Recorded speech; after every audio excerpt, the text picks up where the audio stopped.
झारखंड में कल 20 नवंबर को दूसरे चरण में राज्य की 38 सीटों पर मतदान होगा, लेकिन दूसरे चरण में सबसे बड़ा संघर्ष संथाल परगना में होता नजर आ रहा है, क्योंकि एक तरफ इंडिया गठबंधन 2019 के चुनावी परिणाम को दोहराने की जुगत में लगी है, तो वहीं दूसरी तरफ भाजपा ने अपने कोर एजेंडे बांग्लादेशी घुसपैठ का मुद्दा उठाकर प्रतिद्वंदियों के लिए नई चुनौती खड़ी कर दी है।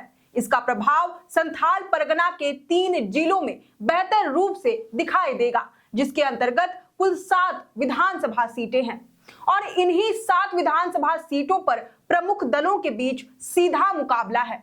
तो आइए जानते हैं कि वो 7 सीटें कौन कौन सी हैं। जोहार, आप देख रहे हैं लोकतंत्र 19 और मैं हूं आपके साथ अंशु। जिन 3 जिलों की हम बात कर रहे हैं उसमें दुमका, जामताड़ा और साहेबगंज जिले शामिल हैं। इन्हीं 3 जिलों की 7 विधानसभा सीटों पर प्रत्याशियों के बीच सीधी टक्कर है। इन सीटों में सबसे पहला नाम है बरहेट का, जो मुख्यमंत्री हेमंत सोरेन की सिटिंग सीट है। यहां से सीएम हेमंत सोरेन 2014 से लगातार जीत हासिल कर रहे हैं और तो और जेएमएम ने हमेशा से यहां पर एक छत्र राज किया है, जबकि भाजपा कभी यहां पर सेंध नहीं लगा पाई है। लेकिन इस बार भाजपा ने गमालियल हेम्ब्रम पर दांव खेलकर सीएम सोरेन की मुश्किलें बढ़ा दी हैं। गमालियल को बहुत ही मजबूत कैंडिडेट माना जा रहा है, जो हेमंत सोरेन को सीधा टक्कर दे रहे हैं। वहीं हेमंत सोरेन के नामांकन के प्रस्तावक मंडल मुर्मू भी भाजपा में शामिल हो चुके हैं। सीधो कान्हू के वंशज मंडल मुर्मू वाला फैक्टर भी यहां पर अहम साबित होगा। इसके बाद दूसरी सीट है दुमका विधानसभा, जो सीएम हेमंत सोरेन के भाई बसंत सोरेन की सिटिंग सीट है।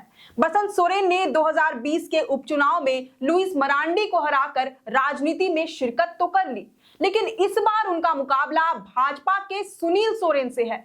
वही सुनील सोरेन जिन्होंने साल 2019 के संसदीय चुनाव में गुरुजी शिबू सोरेन जैसे दिग्गज नेता को उनके ही गढ़ में हार का स्वाद चखा दिया था। अब देखना होगा कि सुनील सोरेन क्या गुरुजी के छोटे बेटे को पराजित करके भाजपा का झंडा गाड़ते हैं या फिर बसंत सोरेन गुरुजी की प्रतिष्ठा को बचा पाने में सफल होते हैं। अगली सीट है जामताड़ा विधानसभा, जहां पर हेमंत सोरेन की भाभी सीता सोरेन को भाजपा ने कांग्रेस के सिटिंग विधायक इरफान अंसारी के अगेंस्ट में खड़ा किया है। जामा छोड़कर सीता सोरेन पहली बार जनरल सीट जामताड़ा से चुनाव लड़ रही हैं, जहां हाल के दिनों में उन्होंने मंत्री इरफान अंसारी पर गंभीर आरोप लगाते हुए राज्य भर का ध्यान अपनी ओर खींचा था। उन्होंने सहानुभूति बटोरने की भी भरपूर कोशिश की। अब देखना होगा कि सहानुभूति वोटों में तब्दील होती है या फिर इरफान जीत की हैट्रिक लगा पाने में सफल होते हैं। इसी कड़ी में अगली सीट है जामा विधानसभा, जहां सीता सोरेन की खाली जगह को भरने के लिए झामुमो ने भाजपा की बागी नेत्री लुइस मरांडी को चुनावी मैदान में उतारा है। उनके मुकाबले में भाजपा के सुरेश मुर्मू अखाड़े में है, जो पिछली बार मात्र 2200 वोटों के अंतर से पिछड़ कर रह गए थे। जेएमएम के गढ़ जामा में पहली बार सोरेन परिवार का कोई सदस्य चुनाव नहीं लड़ रहा है। अब देखना होगा कि इसका प्रभाव वोटिंग के दिन कितना पड़ता है। अगली विधानसभा सीट है नाला, जहां पर विधानसभा स्पीकर रविंद्रनाथ महतो की प्रतिष्ठा दांव पर लगी है।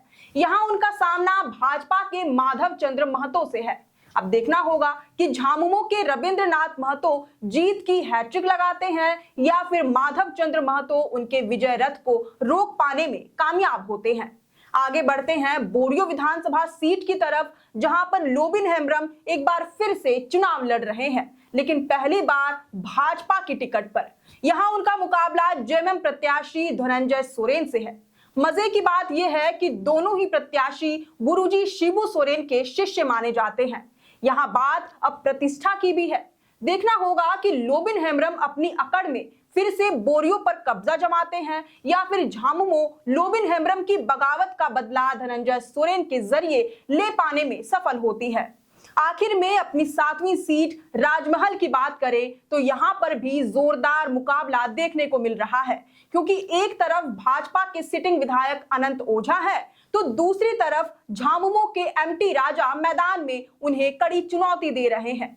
एमटी राजा इसलिए यहां अहम फैक्टर हैं क्योंकि आजसू, जिसका संथाल परगना में कोई जनाधार ही नहीं है, उसकी टिकट पर एमटी राजा पिछले बार 76,000 से ज्यादा वोट्स लाकर दूसरे स्थान पर रहे थे।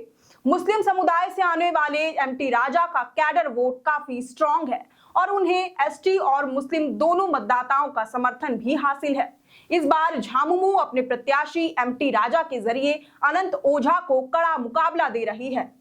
तो ये हैं दुमका, जामताड़ा और साहेबगंज की वो 7 सीटें जहां पर कल प्रत्याशियों के भाग्य का फैसला होगा। देखना होगा कि इन 7 हॉट सीट्स पर कौन बाजी मारता है। वैसे आपकी इस पर क्या राय है, ये हमें कमेंट करके जरूर बताएं। अगर आपको ये वीडियो पसंद आया हो तो इसे जरूर से लाइक और शेयर करें। हमारे चैनल लोकतंत्र 19 को फेसबुक पर फॉलो और यूट्यूब पर सब्सक्राइब करना ना भूलें। फिलहाल लेते हैं अलविदा। जोहार।